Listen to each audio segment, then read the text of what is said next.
have to create a set of contents and optimize that to be discovered, right? But if you focus on just that, that won't make your business grow.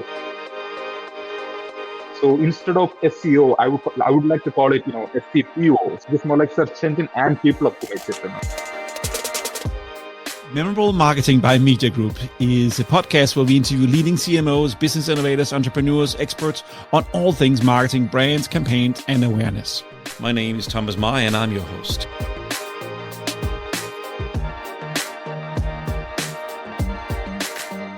Welcome to Memorable Marketing by Media Group. This is episode 17, and boy, do we have an interesting one today. We are interviewing Aharsh from Accubits. What I really liked about this podcast today is Aharsh's mindset when it comes to how to get new clients. And he talks about value first. He talks about very value-focused content.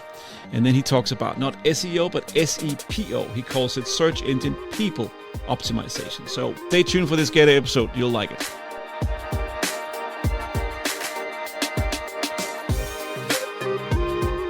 People always say that you'll go with your data-driven marketing, but finding the right side is not always possible. My strategy or the strategy that we follow is we create content to educate these people.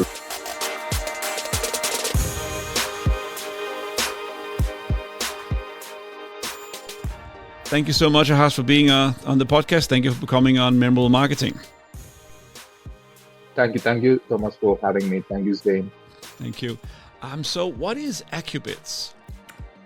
Accubits is a software development and consulting company, primarily focused on emerging tech such as AI, blockchain, and robotic process automation. We are headquartered in Virginia and have a global delivery network that spans across 10 different countries. We cater to federal agencies, Fortune 500 businesses, and tech startups. We are a fairly young company, but aggressively growing. Just this week, the Economic Times recognized Accubits as one of the most promising brands of 2021. Personally, I see Accubits as a community of change makers, tech-savvy people, coders, innovators who share a common belief that is to make an impact in this world. And we do it with cutting-edge technologies like AI and blockchain. So in a nutshell, that's what we are. That's what Accubits is. Okay, so blockchain, AI, product development, robotic process automation, and enterprise solution. That's a big mouthful. It's 6 completely different departments. What came first? Was it something that the company started with one thing first before the other, or? Yes, you're right. We didn't offer all the services from day one. When Accubits was founded in 2012, we were a product company. We had developed different products for the telecom and ICT industries. A few of these products were powered by AI technology. And back then we thought these products were going to disrupt the industries, but unfortunately they didn't see the daylight. We pursued the idea for 3 to 4 years and failed to make it a success. And that's around 2016 when we decided to start offering software development as a service. Since we already had capabilities in AI development, we were able to offer AI development services. Back then there weren't many companies that offered AI development services, especially from India. In the same year, we got incorporated in the United States and worked with clients like Nissan and Lexus for sales enablement applications powered by AI. So AI and robotic process automation came first, and then came blockchain technology. Even in the blockchain space, we are one of the pioneers in providing blockchain development as a service. You can see a bunch of market report that recognizes Accubits as one of the best blockchain development companies in the world. We are in the list along with the tech giants like IBM, Microsoft, Accenture, Fujitsu, etc. All right, and so you mentioned earlier you're all over the world, and you do startups, you do governments, and you do Fortune 500 companies. How do you, and since this is a marketing podcast, we've got to talk a little bit about the marketing aspect. How do you market to such a diverse group of companies? So startups, governments, and Fortune 500 are completely different operations, different way of making money, different way of thinking of the world. How do you market to all of them? And what's the message to the various of them? How do you reach them? And how do you find them? That's a very good question. Thank you for asking that. Yes, my target audience is a bit diverse. It includes government agencies, large corporations, as well as technology startups. But from a marketing perspective, the strategy is the same. The channels are different, but the strategy is the same, which is a value driven marketing approach. This is not something new. This is what every marketing advisor out there advises about. You deliver as much value to your audience as possible. But the key thing is, the way you do it. The better you do it, the more business you get. And for example, in our case, especially since our company is offering development services with emerging tech, the audience need a lot of education before they can make a decision. So what me and my team does here is that we work with tech team and the business analyst and create content to help educate our audience. It can be anything. It can be blog articles that explain how to get started with blockchain, or discussions or webinars on industry best practices, right? We create contents in all formats: videos, blogs, white papers, reports, etc., right? And we deliver this content to these diverse audience via different channels. For example, for tech startups, we rely on digital marketing, SEO, social media, and paid advertisements. And for large corporations or governments, we rely on channel partners or the tech partnerships we have. So the bottom line is, I follow the same strategy, but through different channels for different audiences. So different approaches for the various different industries. And what I hear you saying is you do a lot of content. So content for the governments and the Fortune 500, it's a process. You create that. So when people are searching for something in that field, they most likely will come across some of your articles or case studies and understand that way. And that way you get them in. And in terms of startups, you also do content, but it's more social media and it's more webinar focused. That's the way to get them in. Yeah. That's right. Yeah. Okay. And so from SEO, how long have you guys been using SEO? How long has that been a part of your marketing agenda? That's a very good question. Thank you for asking that. Yes, my target audience is a bit diverse. It includes government agencies, large corporations, as well as technology startups. But from a marketing perspective, the strategy is the same. The channels are different, but the strategy is the same, which is a value-driven marketing approach. This is not something new. This is what every marketing advisor out there advises about. You deliver as much value to your audience as possible. But the key thing is, the way you do it. The better you do it, the more business you get. And for example, in our case, especially since our company is offering development services with emerging tech, the audience need a lot of education before they can make a decision. So what me and my team does here is that we work with tech team and the business analyst and create content to help educate our audience. It can be anything. It can be blog articles that explain how to get started with blockchain, or discussions or webinars on industry best practices, right? We create contents in all formats: videos, blogs, white papers, reports, etc., right? And we deliver this content to these diverse audience via different channels. For example, for tech startups, we rely on digital marketing, SEO, social media, and paid advertisements. And for large corporations or governments, we rely on channel partners or the tech partnerships we have. So the bottom line is, I follow the same strategy, but through different channels for different audiences. Aharsh, what is your background and how did you end up at Accubits? Background. My educational background is that I have a bachelor's degree in technology, but that have nothing to do with my career or whatever I do today. Probably that's the case with almost all Indians. They study something and ends up working in an entirely different field. I have friends who studied engineering and working in the police departments, right? So in my case, I didn't end up at Accubits per se, but me and my friends from school ages started Accubits together. We have a shared vision to make a big impact in this world, and technology is the way we chose for how to do it, right? So eventually the ideas turned into projects, and one thing led to other, and we have Accubits today. So that's how it was. And and I guess a couple of guys, they all knew what they wanted to do, and then they looked at you and say, "You can do marketing." He's like, "Okay, I'll take marketing." Is that how it happened, Aharsh, or did you fight for marketing? No, I didn't fight for marketing. It was more like I said, during late 2017, we decided to get started with digital marketing activities because we realized it's time to do it, right? As it is a very crucial element to grow your business. Before that, I was more focused on the operation side of the company, but then I switched to marketing with no prior experience. I took it as a challenge, right? That's what we do, right? Even if you don't know how to fly, you jump off the cliff and learn how to build wings in the midair and fly before you crash. I mean, that's the principle, right? That's the startup culture. So that's exactly what happened. I learned how to market. I started doing it, started a lot of experiments, started teaching others on how to do it, and built a team, a very good team, and still scaling it them. And to be frank, it's a great journey. Well, I believe the marketing is changing so fast all the time. Of course, there's still some basic principles that always stays true, but because of the marketplace and the way the platforms run and the way that constant new digital initiatives are happening and new discoveries, it's a constant learning process. It's you constantly have to adapt and learn. So if you read any marketing book before the internet or the last 5 years ago, more than 5 years ago, it doesn't stay relevant anymore. So coming in with a fresh mind might not be a bad idea.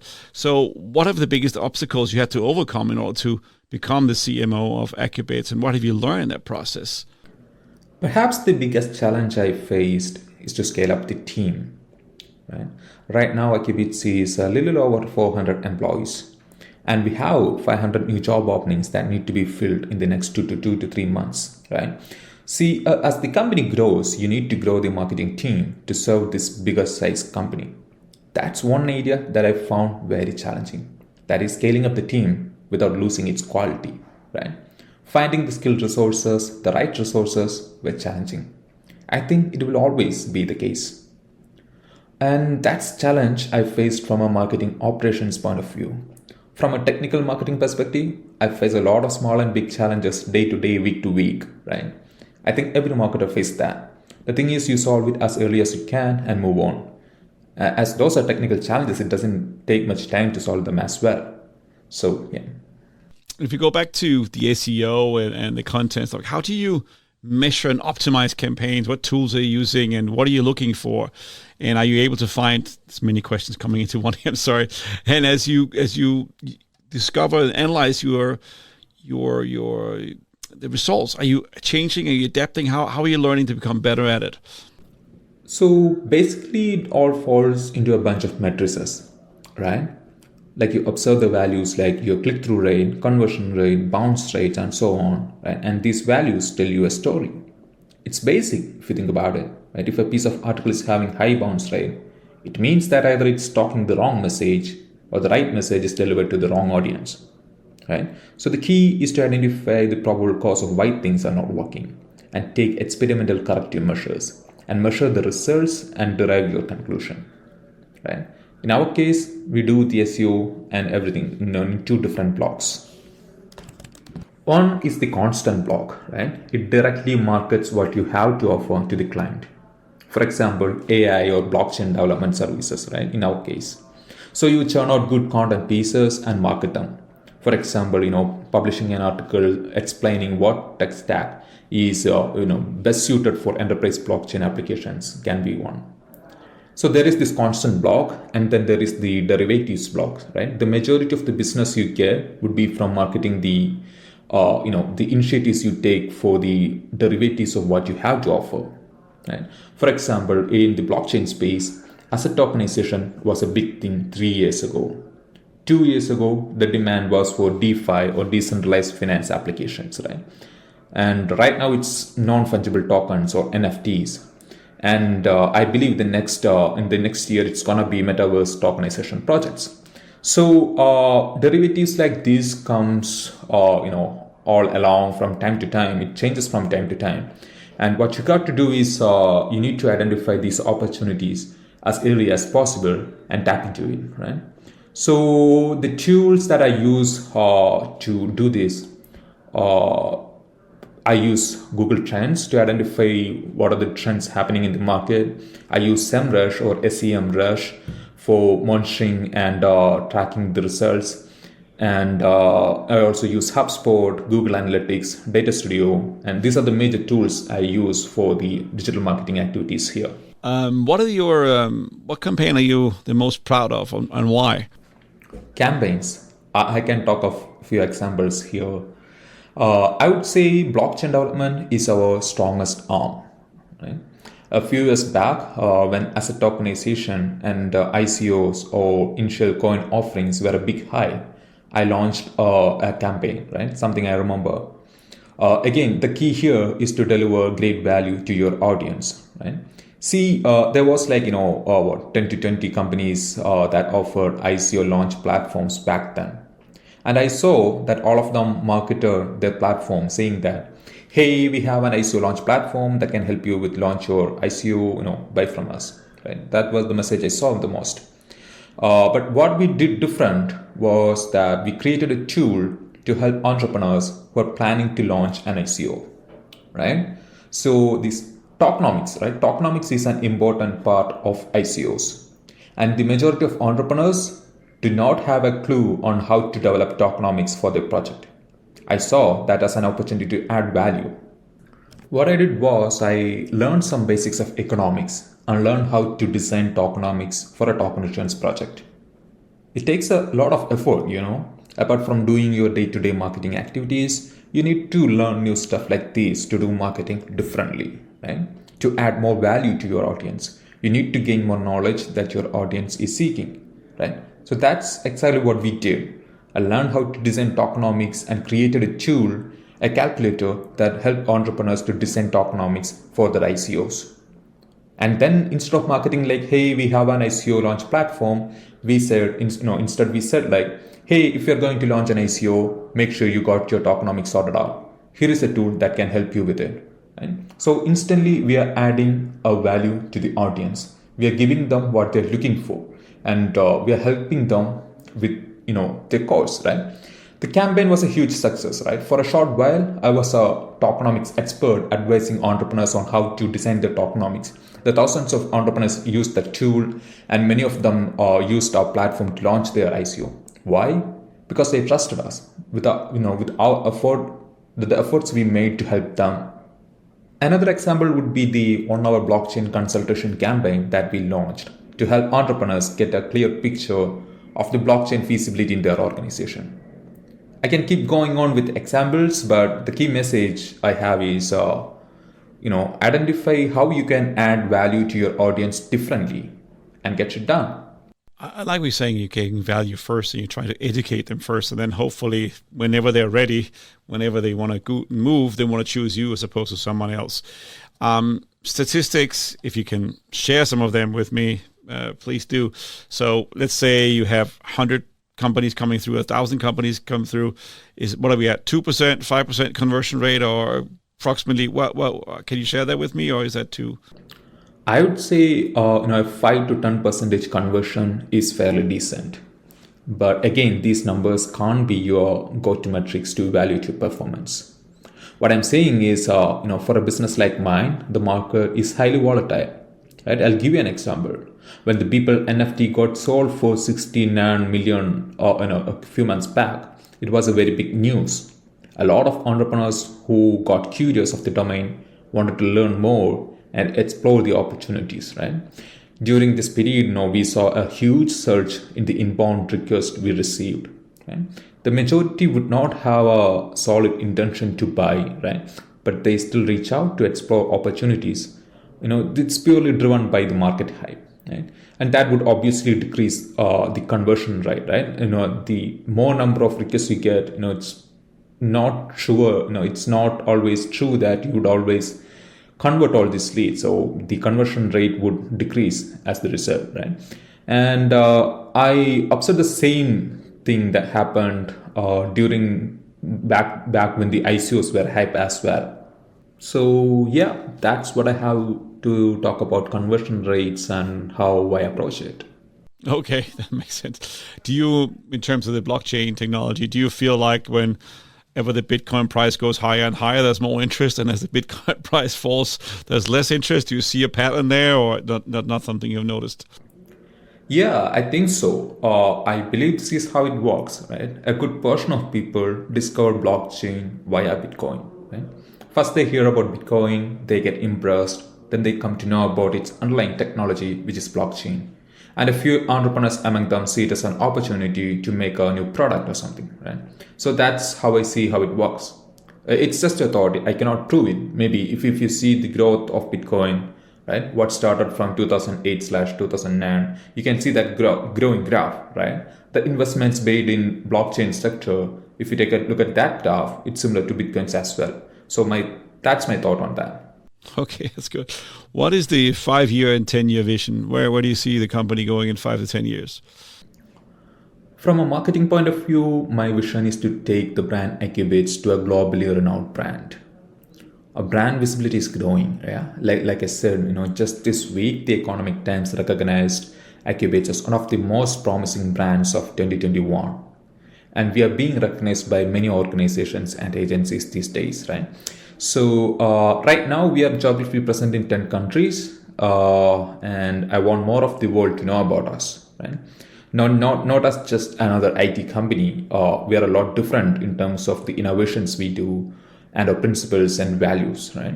And I want the whole of the world to know about it. It's a long shot, but yeah, that's my immediate mission. Okay, that's good. What advice would you give to other CMOs out there? I'm actually not sure if I'm in a position to advise other CMOs. But one thing I would like to emphasize is that focus on delivering value to your audience, right? These are not my words, right? But all the experts in the field, like Gary Vee, Seth Godin, and all say the same thing, right? Add value to your audience, and they will get back to you with business.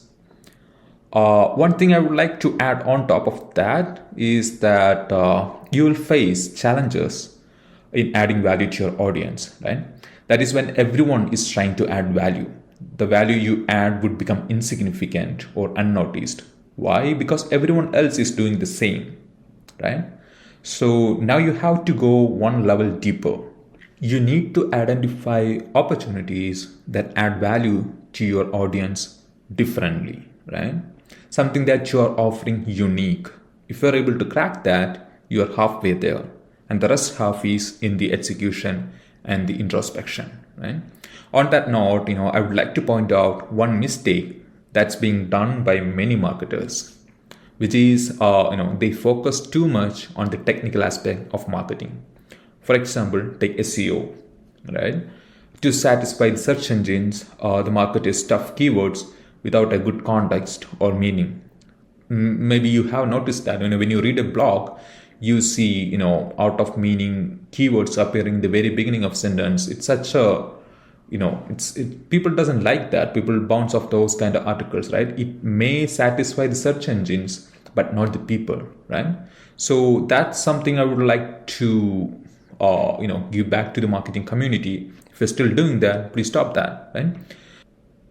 This is something I say internally in my team. Focus on SEPO instead of SEO, right? SEPO is not a standard term. I use it only inside my team. I expand it as optimization for search engines and people, right? So your first priority should be people. Then come the search engines, and then come the balance between the optimization for search engine and for the people. So yeah, these are my 2 cents for your question. I like that. That's good, because we get lost in the data. We are so focused on the data, the technical aspect. If we could just tweak something here and here, we get 10% here and 2% there. But at the end of the day, we're dealing with human beings who have emotions, who have feelings, even though it's governments or it's startups or whether it's Fortune 500 company. Somebody at the other end is a human being who's making that decision, and you've got to give them value. I like that. SEPO. That's right. I love that. Thank You're you. absolutely right. Thank you. Thank you so much, Aharsh. It's been an absolute pleasure speaking with you. Thank you. I love the term SEPO. I think that's something we should all have in mind when we are thinking with our analytical brain, but also a human brain. I like that aspect of it. Thank you for sharing it with us and telling us about your work at Accubits. Thank you, Thomas, for having me. It's a great pleasure to be here. If you're a regular listener or viewer of this podcast, Memorable Marketing by Media Group, then you will know that I bring in Zane at the end of every podcast just to hear his opinion. Zane is our producer who's sitting in the back end, making sure we sound good and maybe not look so good, but make sure that we at least visibly seen on the YouTube channel. Zane, how's it going? Not too bad, not too bad. Thank you. So Zane, what do you think about today's topic? This one, I think really backs up a lot of what we've been hearing lately, which is having a great set of base content that people can access for free is a great way to generate interest in what you do and what you're about. And then what he said at the end about not just optimizing for search engines, but also optimizing for the people that the search engines are delivering to. I love that. He called it SEPO. I think that's great, and I think it's because we're so focused on the data, and we're so focused on we forget the human angle, and this includes the human angle. Just adding that P, and I thought that was great. And that's the thing. Like, I think it's a very common occurrence to be scrolling through information and you're like, okay, this is useful, but I'm not very interested in it. And then as soon as you come across an article that's giving you information in a way that also engages you, that is when you're like, oh, who wrote this? And you do more research, and it automatically makes you trust the person who wrote it because they're relating to you on a personal level. Yeah, as you pointed out, it's you should have 10 keywords, but if it doesn't sit well with the article, why have the keywords? Put it in once or twice. And also the whole idea about just creating value, giving first, and then once you've given the value, they'll trust you more. And then when the day comes, they're ready to move, hopefully to go with your company. Yeah, leading with value and leading with content. I think that is something that I think everyone can learn, rather than waiting for trying to deceive people into giving you their business. Really leading with what you know and what you can offer, and making sure that people are as informed as they can be. I was impressed that they are mastering 6 different areas now. I know it's all software, but it's completely different direction, and they have 3 different criteria of clients. So it was fascinating to learn about how they were segmenting it all and how they were using all the technology. And I think it's impressive. They've been around since 2012, and now they've got 450 people. It's pretty good. And they're looking to expand even more in the very near future. So, great work. And good on them, man. Good on for Aharsh, and good on for Acubates, and good on them. Yeah. Thank you, Zane. Keep putting out great content. Exactly. Thank you for listening or watching Memorable Marketing by Media Group. As I mentioned before, if you want to find out how you can work with us, or you want to contact me and speak to me, there's 2 ways of doing that. If you're watching this on YouTube, there should be something on the description of the video. Or if you're watching it on one of your podcast platforms, whether it's Apple, Spotify, there'll be a link in the description of my email address of how you can get in contact with me. And yes, I will read it. I will respond to your email, and I would love to hear your story and how we can help you learn with marketing. But if you want to work with us and get all the knowledge we have, then write to me, and I look forward to hear from you. Thanks again to Zane for producing this. So thank you for listening.